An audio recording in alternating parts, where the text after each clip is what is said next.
একদিকে যেমন এই সম্ভাবনা উঠে আসছে যে দুই বিদ্রোহী সাংসদ, একদিকে সুদীপ বন্দ্যোপাধ্যায়, অন্যদিকে শর্মিলা সরকার, এই দুজনই কেন্দ্রীয় মন্ত্রিত্ব পেতে পারেন এবং সেই নিয়েই কিন্তু জল্পনা যখন তুঙ্গে।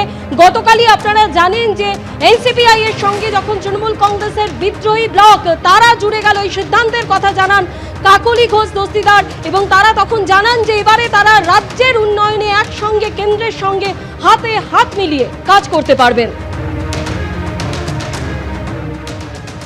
কলকাতায় বিধানসভায় পরিষদীয় দলে একটা আলাদা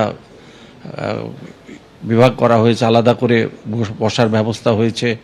ঠিক দিল্লির রাজনীতিতেও আমাদের পার্লামেন্টেও আলাদা করে আমরা একটা নতুন, গতকাল স্বাক্ষর হয়েছে নতুন দল তৈরি করে আমরা আগামী দিনে আমাদের লক্ষ্য একটাই, আমরাই তৃণমূল কংগ্রেস এই দাবি নিয়েই আমরা যাব এবং যদি আইনগত বিষয় হয় আইনগতভাবেই আমরা মোকাবেলা করব।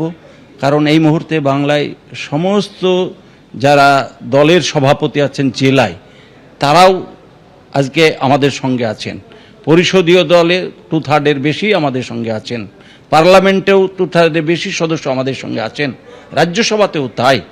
তাহলে আমরাই অরিজিনাল তৃণমূল কংগ্রেস।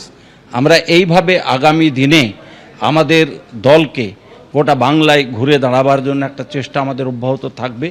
পাশাপাশি আমাদের এনডিএর বিষয়টাকে নিয়ে যেটা বলা হচ্ছে এটা দুর্ভাগ্যজনক। আমরা বলেছি যদি সরকারের কোনো বাধ্যবাধকতা থাকে, যদি আমাদের বিশেষ করে কমিউনিটির স্বার্থে কিছু থাকে, দেশের স্বার্থে থাকলে নিশ্চয়ই আমরা তাদের সঙ্গে থাকব।